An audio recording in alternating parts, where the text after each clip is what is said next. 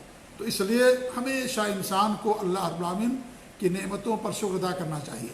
اگر کوئی ایک نعمت انسان کے پاس نہیں ہے تو ہزار کروڑ نعمتیں اس کے پاس موجود ہوتی ہیں۔ مثال کے طور پر کوئی بندہ ہے جو برسر روزگار نہیں، اس کی نوکری چھوٹ گئی۔ نوکری یہ بھی ایک رزق ہے اللہ کی طرف سے، یہ بھی ایک نعمت ہے، لیکن وقتی طور پر نوکری انسان کی چھوٹ گئی ہے تو انسان مایوس ہو جاتا ہے، کہتا ہے کہ میں تو پریشان ہوں، سال بھر سے ہمارے پاس نوکری نہیں ہے، لیکن نہیں سوچتا ہے کہ ہمارے پاس کتنی اللہ رب العالمین کی نعمتیں اور موجود ہیں۔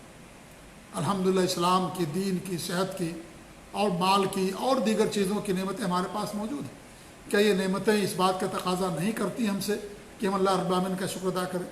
لہذا ہمیشہ انسان کو اللہ رب العالمین کا شکر ادا کرنا چاہیے، اور دنیاوی چیزوں میں انسان کو اپنے سے نیچے کو دیکھنا چاہیے، دینی لحاظ سے اپنے سے اوپر کو آپ دیکھیں، دنیاوی لحاظ سے اپنے سے نیچے کے لوگوں کو آپ دیکھیں، تبھی انسان کو سکون ملے گا، تبھی انسان کے پاس قناعت آئے گی، تبھی انسان اللہ تعالیٰ کا شکر ادا کرے گا، اور تبھی انسان ان نعمتوں کی قدر کرے گا۔ تو شکر ادا کرنا بہت ضروری ہے، اور یہ شکر ادا کرنے سے اللہ کی نعمتیں باقی رہتی ہیں۔ جو انسان ناشکری کرتا ہے، ناقدری کرتا ہے، وہ ساری نعمتیں چھن جاتی ہیں، وہ نعمتیں باقی نہیں رہتی ہیں۔ اس لیے اگر نعمتوں کو ہم چاہتے ہیں کہ برقرار رہے ہمارے پاس، اللہ کی نعمتیں ہمارے ساتھ رہیں، تو ہمیشہ اللہ رب العالمین کا شکر ادا کرنا چاہیے، ہر حال میں الحمدللہ علی کل حال، ہمیشہ انسان اللہ رب العالمین کا شکر ادا کرے، کیونکہ اصل دینے والا وہی ہے، اصل وہی ہے، باقی سب اسباب ہیں، ورنہ اصل دینے والا اللہ رب العالمین۔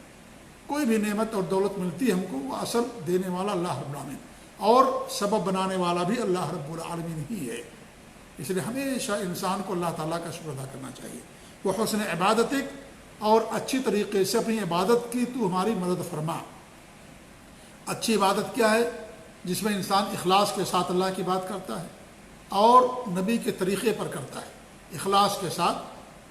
یہ عبادت کی قبولیت کے لیے دو اہم اور بنیادی شرطیں، اخلاص کا ہونا، اور یعنی خالص و عمل اللہ رب العالمین کے لیے ہو، ریاکاری، دکھاوا، شہرت اور نمود مقصد نہ ہو، بلکہ مقصد اللہ رب العالمین کی رضا ہو، خالصتاً لوجہ اللہ، خالصتاً اللہ سبحانہ و تعالی، انسان اس عمل کو انجام دے۔ اور دوسری جو بنیاد ہے، شرط ہے، وہ عمل اللہ کے رسول صلی اللہ علیہ وسلم کی سنت کے مطابق ہو۔ یہ دونوں شرطیں جب پائی جاتی ہیں کسی عبادت کے اندر، تب اس عبادت کو اللہ تعالیٰ قبول فرماتا ہے، اور وہ عبادت صحیح ہوتی ہے، وہ عبادت صحیح بھی ہوتی ہے اور قبول بھی اللہ رب العالمین فرماتا ہے۔ اگر انسان مخلص ہے لیکن سنت کے مطابق نہیں ہے تو بھی اب اللہ تعالیٰ اسے قبول نہیں کرے گا، وہ عبادت صحیح نہیں ہوگی۔ صحیح وہ عبادت وہی ہوگی سنت کے مطابق، آپ کے طریقے کے مطابق ہوگی۔ اور اگر انسان سنت کے مطابق تو کرتا ہے لیکن مخلص نہیں ہے تو عمل بھی اللہ تعالیٰ قبول نہیں کرے گا۔ یہ ظاہر میں تو صحیح نظر آتا ہے، صحیح طریقے سے نماز پڑھتا ہے ظاہر میں، لیکن مخلص نہیں ہے، وہ ریاکاری کے طور پر نماز پڑھتا ہے۔ اور ایسا ہو سکتا ہے، ایسا ہو سکتا ہے، ہمارے نبی نے فرمایا کہ جو جہاد کرتا ہے ریاکاری کے طور پر، تو اس کے لیے بھی جو ہے سزا ہے۔ اور قیامت کے دن ایک بندہ لایا جائے گا جس نے جہاد کیا ہوگا، اللہ تعالیٰ کہے گا کہ میں نے تجھے نعمتیں دی، تو نے کیا کیا؟ وہ کہے گا کہ میں نے جہاد کیا، تو اللہ تعالیٰ کہے گا تو جھوٹ بولتا ہے، تو نے اس لیے کیا تاکہ تجھے لوگ مجاہد کہیں، بہادر کہیں، طاقتور کہیں، تجھے کہا گیا دنیا کے اندر، اللہ تعالیٰ اسے جہنم میں داخل کر دے گا۔ ایسے عالم کو لایا جائے گا، سخی اور مالدار کو لایا جائے گا، سب نے نیک اعمال کیے لیکن ان کے یہاں اخلاص نہیں تھا۔ تو اخلاص ضروری ہے۔ ہو سکتا ہے کہ انسان سنت کے مطابق عمل تو کرے ظاہر میں، جیسے ہمارے نبی نماز پڑھی ویسی نماز پڑھتا ہے، لیکن مخلص نہیں ہو، تو یہ عمل ظاہر میں صحیح تو ہے لیکن اللہ کے یہاں مقبول نہیں ہے۔ کون عمل صحیح اور مقبول ہوتا ہے؟ جو خالصتاً اللہ کے لیے ہو اور نبی اکرم صلی اللہ علیہ وسلم کی سنت اور آپ کے طریقے کے مطابق ہو۔ تو بڑی اہم وصیت ہمارے نبی نے فرمائی، لہٰذا یہ دعا انسان کو ہمیشہ کرتے رہنا چاہیے۔ یہ دعا کب کرنا ہے؟ کیا نماز کے اندر کرنا ہے یا نماز کے بعد کرنا ہے؟ اس میں جو لفظ استعمال کیا گیا ہے وہ دبر کا لفظ استعمال کیا گیا ہے، اور دبر کا دونوں معنی ہوتا ہے۔ ایک تو یہ معنی یہ ہے کہ یعنی سلام پھیرنے کے بعد، نماز کے بعد، یعنی اس عمل کے بعد، نماز کے بعد۔ ہمارے نے کیا فرمایا؟ دبر کل صلاۃ، ہر فرض نماز کے بعد۔ تو دبر کا معنی ایک تو یہ ہوتا ہے نماز کے بعد، نماز سے فارغ ہونے کے بعد، یہ بھی ایک معنی ہوتا ہے۔ جیسے اللہ کے رسول صلی اللہ علیہ وسلم کی حدیث ہے بخاری اور صحیح مسلم کی کہ مغیرہ بن شعبہ رضی اللہ عنہ فرماتے ہیں کہ اللہ کے رسول نے فرمایا کہ ان رسول اللہ صلی اللہ علیہ وسلم کانا یقول فی دبر کل صلاۃ اذا سلم، کہ اللہ کے رسول صلی اللہ علیہ وسلم ہر فرض نماز کے بعد جب سلام پھیرتے تھے تو یہ کہتے تھے لا الہ الا اللہ وحدہ لا شریک لہ لہ الملک ولہ الحمد یحیی ویمیت وہو علی کل شیء قدیر اللہم لا مانع لما اعطیت ولا معطی لما منعت ولا ينفع ذا الجد منک الجد۔ تو یہاں پر واضح ہو گیا کہ یہاں پر دبر سے مراد سلام پھیرنے کے بعد، کیونکہ یہاں پر کیا لفظ ہے اذا سلم، جب آپ سلام پھیر لیا کرتے تھے۔ اسی طریقے سے بخاری ہی کی ایک روایت ہے، ابو ہریرہ رضی اللہ تعالیٰ عنہ فرماتے ہیں کہ ہمارے نبی کے پاس کچھ لوگ آئے جو وہ صحابہ جو فقیر تھے، جن کے پاس مال نہیں تھا، تو انہوں نے کہا کہ جو مال والے ہیں وہ بڑے بڑے درجات لے کر کے چلے گئے اور نعمتیں انہیں مل گئیں اور ہمارے پاس تو کچھ نہیں ہے۔ وہ لوگ جیسے ہم نماز پڑھتے ہیں ویسے وہ بھی نماز پڑھتے ہیں، جیسے وہ ہم جہاد کرتے ہیں ویسے وہ بھی جہاد کرتے ہیں، لیکن ان کے پاس مال ہے اور اپنے مال کو اللہ کی راہ میں خرچ کرتے ہیں، ہمارے پاس نہیں ہے۔ تو ہمارے نبی نے کیا فرمایا، افلا اخبرکم بامر تدرکون من کان قبلکم، کیا میں تم لوگوں کو ایسی بات نہ بتاؤں کہ جو تم سے پہلے کے لوگ ہیں ان کو تم پا لو جب وہ عمل کرو، وہ تسبقون من جاء بعدکم، اور جو تمہارے بعد آئیں تم ان پر سبقت لے جاؤ اس عمل سے، ولا یاتی احد بمثل ما جئتم به الا من جاء بمثلہ، اور کوئی بھی آدمی اس طریقے سے لے کر کے نہ آئے جو تم نے کیا، مگر جب تک کہ وہی عمل نہ کرے جو تم لوگوں نے کیا ہے۔ تسبحون فی دبر کل صلاۃ عشرہ وتحمدون عشرہ وتکبرون عشرہ، ہر فرض نماز کے بعد 10 مرتبہ تسبیح پڑھو، 10 مرتبہ الحمدللہ اور 10 مرتبہ اللہ اکبر کہو۔ اور بخاری کی ایک دوسری روایت کے اندر ہے تسبحون وتحمدون وتکبرون خلف کل صلاۃ ثلاثا وثلاثین، یعنی ہر فرض نماز کے بعد پیچھے 33 مرتبہ سبحان اللہ کہو، 33 مرتبہ الحمدللہ کہو اور 33 مرتبہ اللہ اکبر کہو۔ تو اس میں واضح ہو گیا کہ یہاں پر فرض نماز کے بعد مراد ہے۔ تو دبر کا معنی ایک تو بعد کا ہوتا ہے، نماز سے فارغ ہو جانے کے بعد، سلام پھیرنے کے بعد۔ اس لیے بہت سارے علماء نے کہا ہے کہ یہ جو دعا ہے وہ فرض نماز کے بعد کہیں گے۔ جی ہاں، تو اور دبر کا ایک دوسرا معنی کیا آتا ہے کہ آخر میں، نماز سے فارغ ہونے سے پہلے نماز کے آخر میں، یہ بھی دبر کا معنی آتا ہے۔ اسی لیے جو جانور ہوتا ہے اس کی پوچھ کو دبر کہتے ہیں، کیونکہ سب سے پیچھے ہوتی ہے وہ اور اس کے جسم ہی کے اندر ہوتی ہے، اس لیے اس کو دبر کہا جاتا ہے۔ اور انسان جس راستے سے پیخانہ کرتا ہے اسے دبر کہا جاتا ہے، وہ بھی پیچھے ہوتی ہے، وہ جگہ پیچھے ہوتی ہے۔ تو دبر کا معنی ایک تو یہ ہوتا ہے کہ نماز کے بعد، اور ایک معنی یہ ہوتا ہے کہ نماز کے آخر میں، یعنی سلام پھیرنے سے پہلے۔ یہ بھی حدیث کے اندر آیا ہوا ہے۔ اور یہاں بھی جب اگر کوئی ایسا قرینہ موجود ہو جس سے معلوم ہوتا ہو کہ یہاں پر دبر سے مراد نماز کے اندر ہے، تو معنی لینا متعین ہو جاتا ہے۔ جیسے ابو داؤد کی روایت ہے کہ یہی حدیث جو میں نے آپ کے سامنے پڑھی، اسی کے اندر ہمارے نبی نے کیا فرمایا، لا تدعن فی دبر کل صلاۃ، ہر فرض نماز کے پیچھے یعنی آخر میں یہ پڑھنا تم نہ بھولنا۔ یہاں پر دبر سے کیا مراد ہے؟ یہاں پر دبر سے مراد یہ ہے نماز کے آخر میں۔ کیوں؟ اس لیے کہ ایک حدیث آتی ہے جس میں نماز کا ذکر موجود ہے کہ فی صلاح کہنا، جیسا کہ نسائی کی روایت ہے کہ امام نسائی نے اسی حدیث کی روایت کیا ہے، اور وہ کہتے ہیں کہ انہوں نے کیا کہا ہمارے نبی نے ان سے، فلا تدع ان تقول فی کل صلاۃ، تم ہر نماز میں یہ کہنا مت چھوڑنا، کیا، رب اعنی علی ذکرک و شکرک و حسن عبادتک، اور اس کو بھی امام البانی نے صحیح قرار دیا۔ تو اس سے معلوم ہوا کہ یہاں پر نماز کے اندر مراد ہے، یہاں پر دبر سے مراد، اگرچہ دبر کے دو معنی ہیں کہ نماز سے کے بعد اور دوسرا معنی نماز کے اندر ہے، اور اگر کوئی قرینہ موجود ہے یا لفظ ایسا موجود حدیث کے اندر جو کسی ایک معنی کی تعین کر دیتا تو معنی وہاں لیا جائے گا۔ لیکن اگر ایسا لفظ ہے یعنی اس کی تعین نہ کی گئی ہو تو اسی صورت میں انسان کو اختیار ہوتا ہے، چاہے تو وہ نماز کے اندر پڑھے نماز کے بعد پڑھے، کیونکہ دبر کا دونوں معنی ہوتا ہے۔ لیکن یہاں پر جو نسائی کی حدیث ہے اس سے معنی واضح ہو گیا کہ یہاں پر دبر سے مراد نماز کے اندر ہے۔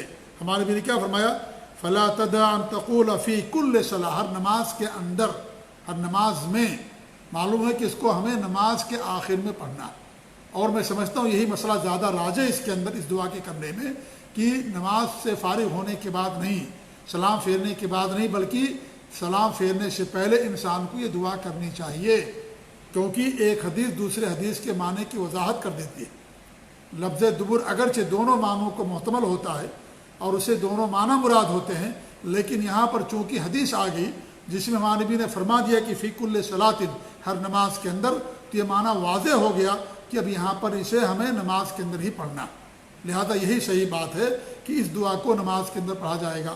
اس سے پہلے جو ہم نے بتایا، لا الہ الا اللہ وحدہ لا شریک لہ، لہ الملک و لہ الحمد وہو علی کل شیء قدیر، اللہم لا مانع لما اعطیت ولا معطی لما منعت ولا ينفع ذا الجد منک الجد، یا اس طریقے تسبیح پڑھنا، تحمید پڑھنا، 33 مرتبہ سبحان اللہ کہنا، 33 مرتبہ الحمدللہ کہنا، 33 مرتبہ اللہ اکبر کہنا، یا اس طریقے سے کیا نام ہے آیت الکرسی پڑھنا، یا معوذات جو ہے سورہ فلق، سورہ ناس اور سورہ اخلاص پڑھنا، ان سب کو آپ نماز سے سلام پھیرنے کے بعد پڑھتے تھے، کیونکہ اس میں بھی اذا سلمہ کا لفظ موجود ہے، لہذا جہاں موجود ہے جو لفظ اس کے مطابق عمل کیا جائے گا۔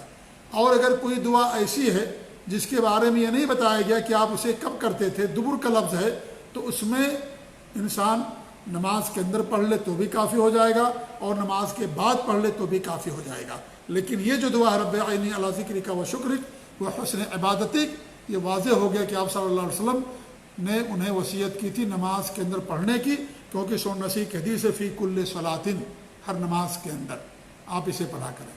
اور صلاۃ کا لفظ جو ہے کیا ہے، یہ عام ہے، یعنی فرض نماز بھی داخل ہے اور دیگر مسنون نمازیں بھی داخل ہیں، ہر نماز داخل ہے، لہذا ہر نماز کے اندر سلام پھیرنے سے پہلے انسان کو اس کو پڑھنا ہے۔ امام القیم رحمۃ اللہ علیہ فرماتے ہیں کہ دبر کا معنی میں بتاتے ہوئے، وہ دبر الصلاۃ، نماز میں لفظ دبر کا کیا مطلب ہے، وہ کہتے ہیں یحتمل قبل السلام و بعدہ، سلام سے پہلے اور سلام کے بعد دونوں کا اعتبار رہتا ہے، یعنی اس کے دونوں معنی ہوتے ہیں، سلام سے پہلے اور سلام پھیرنے کے بعد۔ وکانا شیخنا، اور ہمارے شیخ یعنی ابن تیمیہ رحمۃ اللہ علیہ، یرجح ان یکون قبل السلام، وہ اس بات کو ترجیح دیتے تھے کہ سلام سے پہلے پڑھنا چاہیے۔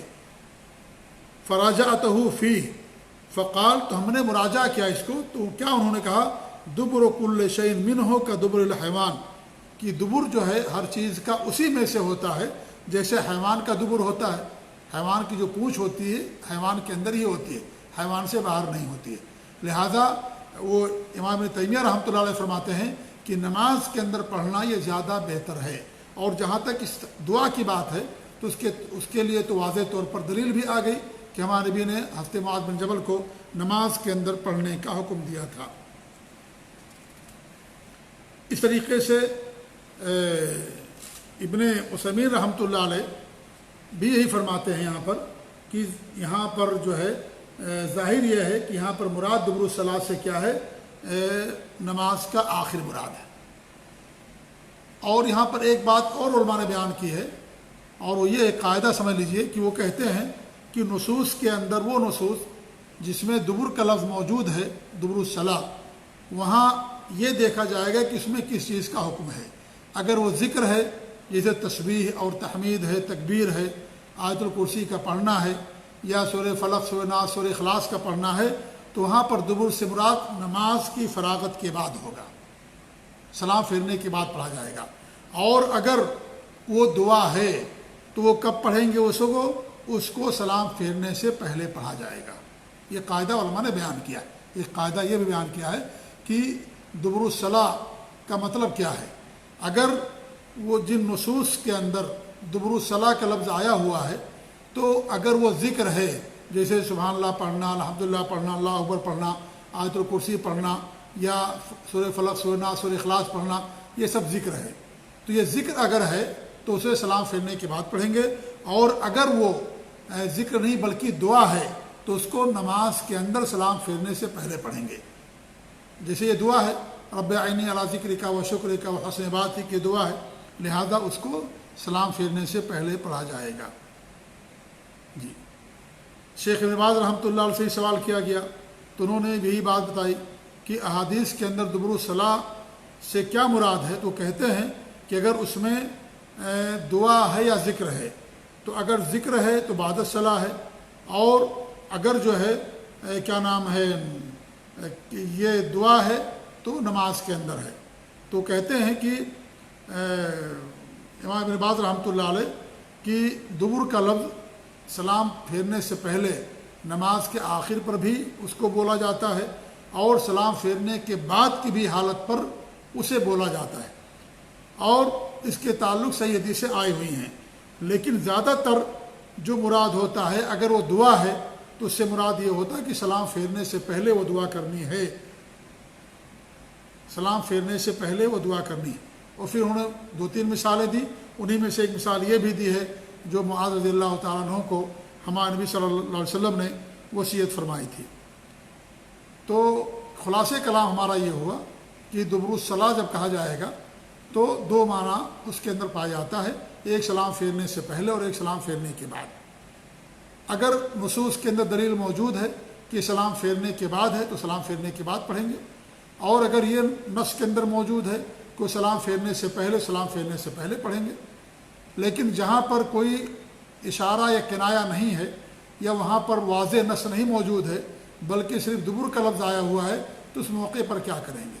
تو اس کے بارے میں صحیح قول یہ ہے کہ اگر اس کا تعلق دعا سے ہے تو انسان نماز میں پڑھے گا اسے سلام پھیرنے سے پہلے، اور اگر اس کا تعلق جو ہے ذکر سے ہے، سبحان اللہ الحمدللہ اللہ اکبر یہ سب کہنا، یا اس طریقے سے آیت الکرسی وغیرہ پڑھنا، تو انسان اس کو سلام پھیرنے کے بعد پڑھے گا، اس کو سلام پھیرنے کے بعد پڑھے گا، کیونکہ سلام پھیرنے کے بعد روایتوں کے اندر اس کا ذکر بھی کر دیا گیا ہے کہ آپ صلی اللہ علیہ وسلم سلام پھیرنے کے بعد انہیں پڑھا کرتے تھے۔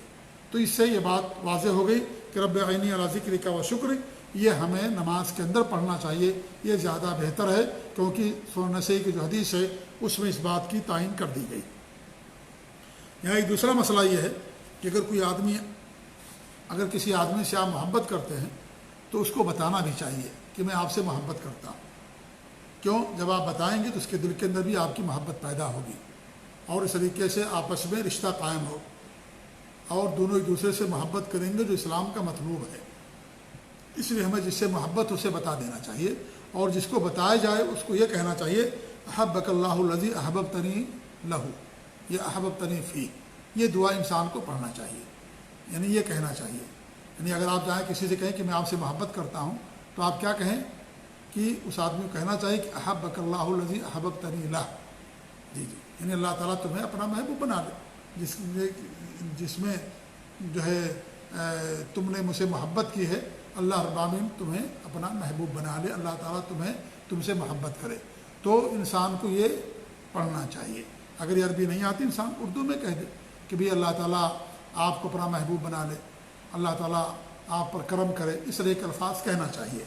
تو یہ معلوم ہوا کہ انسان کو بتانا چاہیے، کیونکہ اللہ کے رسول صلی اللہ علیہ وسلم کی ایک حدیث آتی ہے جس میں آپ نے ایک صحابی کو کہا کہ جب انہوں نے کہا کہ میں ان سے محبت کرتا ہوں، تو آپ نے کہا کہ تم جا کر کے ان کو بتاؤ کہ میں تم سے محبت کرتا ہوں۔ یہیں پر آج اپنی بات ختم کرتے ہیں۔ اللہ تعالیٰ دعا کرتے ہیں کہ اللہ رب العالمین ہمیں ان تمام وصیتوں پر عمل کرنے کی توفیق دے۔ جزاکم اللہ خیر، والسلام علی رسول اللہ، والسلام علیکم ورحمۃ اللہ وبرکاتہ۔